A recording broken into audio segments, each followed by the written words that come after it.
The body of the Olubadan of Ibadan, Lekan Balogun, have been buried at Ali Iwo Compound in Ibadan. Olubadan has details. The 42nd Olubadan of Ibadan, Lekan Balogun, died in the late hour of Thursday at the University College Hospital, Ibadan, after 2 years of his reign as the traditional ruler of the ancient city. Friends and members of the family of the king say they are still trying to come to terms with the loss of their monarch, who, according to them, left an indelible mark in the history of Ibadan.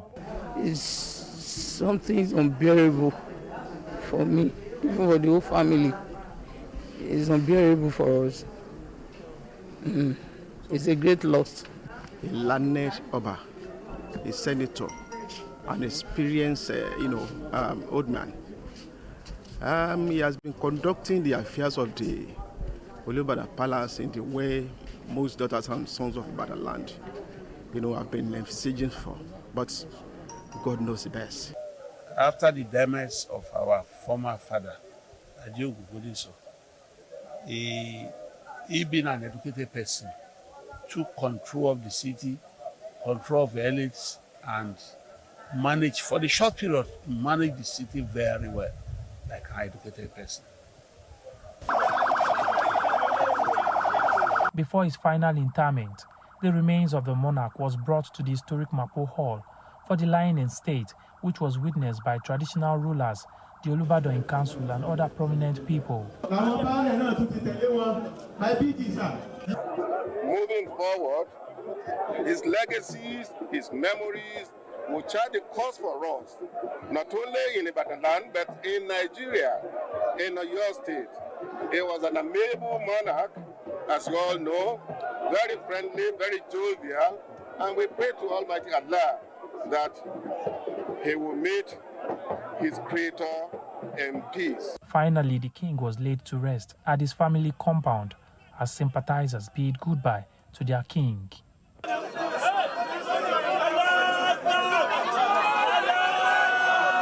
Olubadan, TVC News, Ibadan.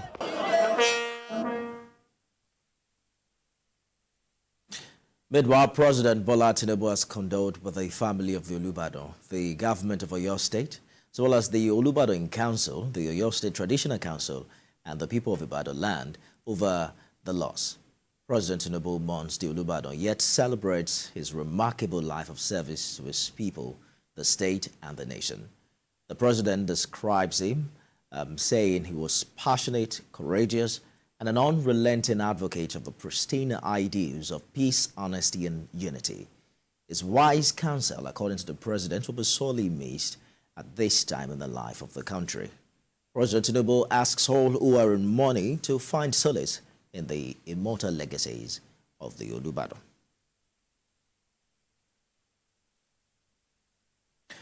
TVC News correspondent Olaide Oyewole joins me on the news this hour. You've been covering this story since morning. What are the highlights of the funeral for you?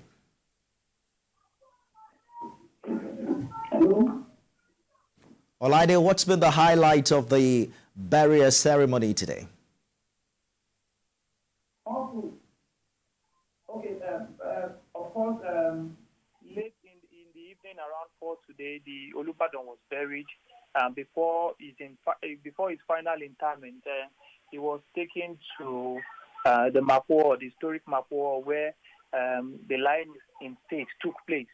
Of course, the Olubadan in Council and some other members of the society who are high-profile members of the society came and to pay last homage to the late monarch.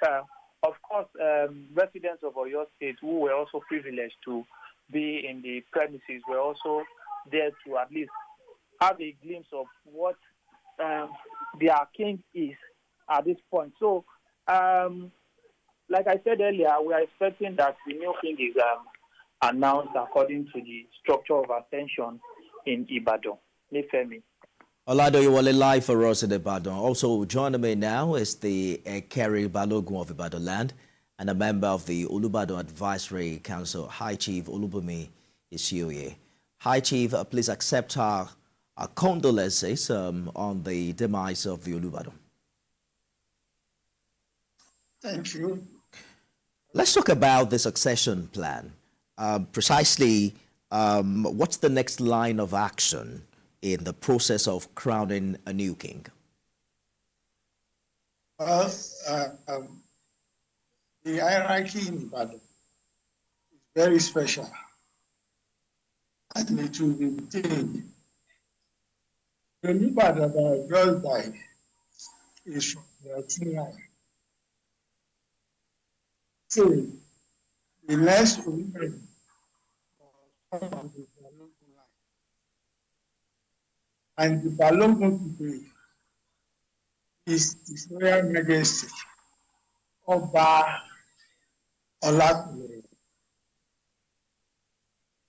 So is the next person to be crowned Olubadan of Ibadan land. Nobody is competing with him. Nobody is competing with him. High Chief, how long is this process expected to take? It depends on a lot of things. The governor has to be involved because he is the one who will give the new Olubadan the staff office. And after the burial of the Kabiyesi today, a lot of things will be done by the Olubadan Council and by other people who are involved in chieftaincy matters. There were some controversies before the crowning of the late Oba. Are you saying that has been completely cleared now, particularly as it concerns the ascension of a new king? When Oba Balogun immediately to Olubadan was to be crowned, the issue was who is supposed to be the next Olubadan. And it is very clear and well stated that since the Olubadan before him was from Balogun, next person is the Otun of the Otun line. That's exactly what happened. The controversy that was there was during the time of Governor Akinwumi. The Council of Obas tried to reorganize the traditional lines of the Olubadan. And since Oba Balogun was one of those that were crowned royal majesty,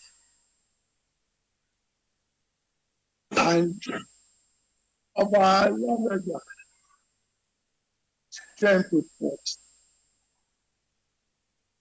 the last issue of the court that delayed the coronation a bit, because I remember vividly some very few days to the coronation, when the case was finally withdrawn, and the out of court settlement. For that out of court settlement, paid the way for the coronation of Balogun and this. High Chief, we have to go now, but quickly, do you consider it unprecedented that Ibadan has had about 3 kings in less than 10 years? Well, if you look at it very well, because the fact that you have to start from Jagun to becoming a Olubadan. On the Balogun line, that is 23 steps. On the Otun line, it is 52. So most people, by the time they climb to that stage, even if you are 40 years when you become Jagun, by the time you climb that 20 or 23 steps, going to be like 40 years. So before you know it, we are already 80. Even the last Olubadan for Oba Balogun was over 90 when he died. Balogun said over 80 now. So that is the issue. Interesting days ahead. Thank you for sharing with us. I've been speaking with Lekan Balogun of Ibadan land, and he's a member of the Olubadan Advisory Council, High Chief Olubumi Shiuye. Thank you for talking to us on TVC News at 10.